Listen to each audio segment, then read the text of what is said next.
Assalamualaikum. Kita akan membahas mengenai financial performance and financial distress. Sebelumnya, perkenalkan, nama saya Dita Aulia, NIM 19701915 pada program studi Magister Ilmu Manajemen. Terima kasih kepada dosen pembimbing Profesor Dr. Isfanti Sadalia SEMP pada mata kuliah Manajemen Keuangan Lanjutan. Saya akan menjelaskan tentang financial performance. Konsep dari financial performance adalah aspek keuangan yang ditunjukkan dari laporan keuangan yang diukur dari kinerja keuangan perusahaan untuk membantu investor dari pemangku kepentingan dalam mengambil keputusan investasi. Konsep kinerja sering dihubungkan dengan kondisi keuangan perusahaan yang berujung pada besarnya laba atau rugi yang didapatkan sesuai fungsi akuntansi keuangan.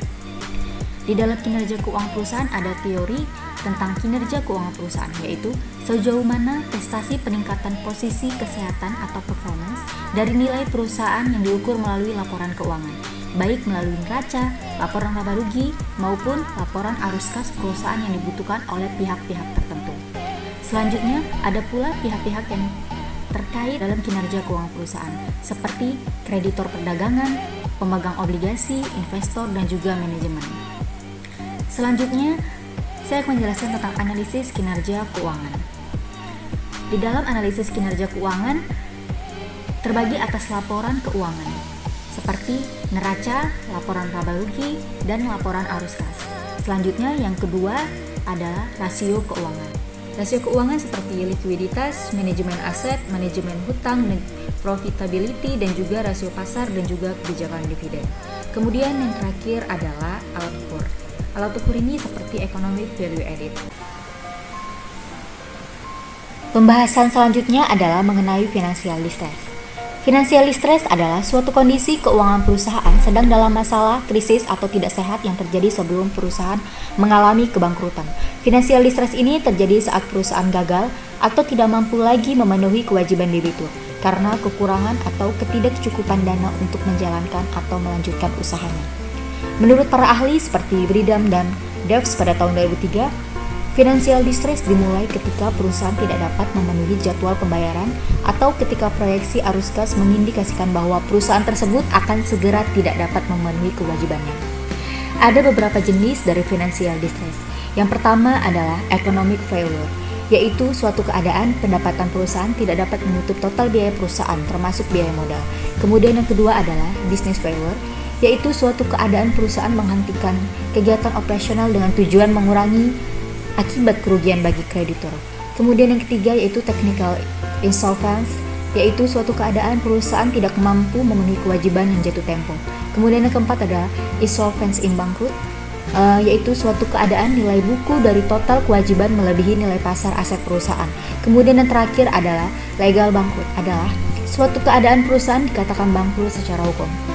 Kemudian ada beberapa kategori dari financial distress. Yang pertama adalah kategori A. Kategori ini adalah kategori yang sangat tinggi dan benar-benar membahayakan. Pada kategori ini memungkinkan perusahaan dinyatakan berada di posisi bangkrut atau pilot. Kemudian yang kedua adalah kategori B, yaitu kategori tinggi dan dianggap berbahaya. Pada kategori ini perusahaan harus memikirkan berbagai solusi realistis dalam menyelamatkan berbagai aset yang dimiliki seperti sumber aset yang ingin dijual ataupun dipertahankan. Selanjutnya ada yang ketiga, kategori C. Kategori C ini adalah kategori sedang atau dianggap masih bisa menyelamatkan. Pada kategori ini, perusahaan sudah harus melakukan perombakan berbagai kebijakan dan konsep manajemen yang diterapkan sebelumnya.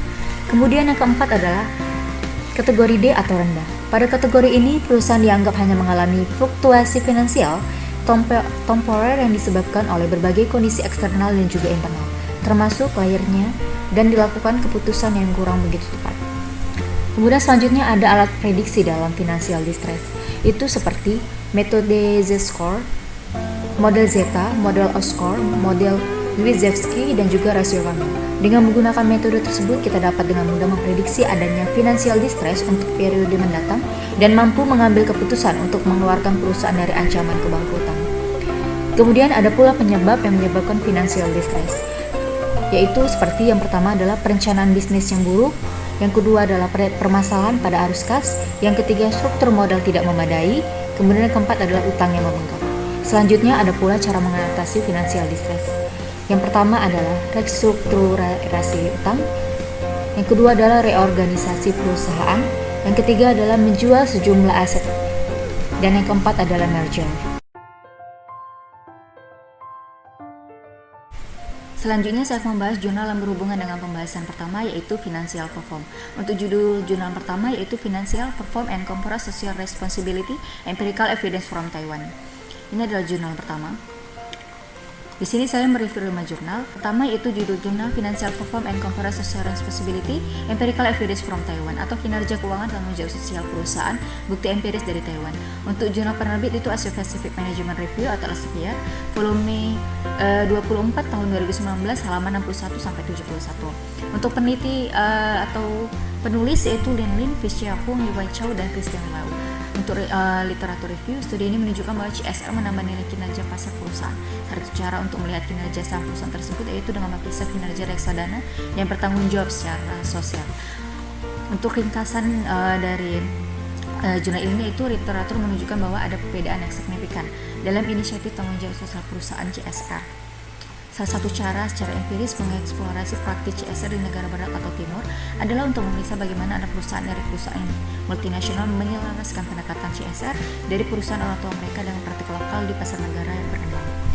Untuk penelitian ini menggunakan data yang disediakan oleh CSR Hub meneliti pengaruh dimensi CSR pada kinerja keuangan perusahaan di Taiwan.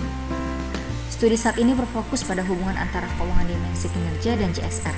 3 kinerja keuangan, langkah-langkah yang digunakan termasuk pengembalian kelebihan stok, book to market ratio, dan to bench view. Untuk review jurnal yang kedua, ini adalah review jurnal yang ketiga. Selanjutnya review jurnal yang keempat dan review jurnal yang kelima.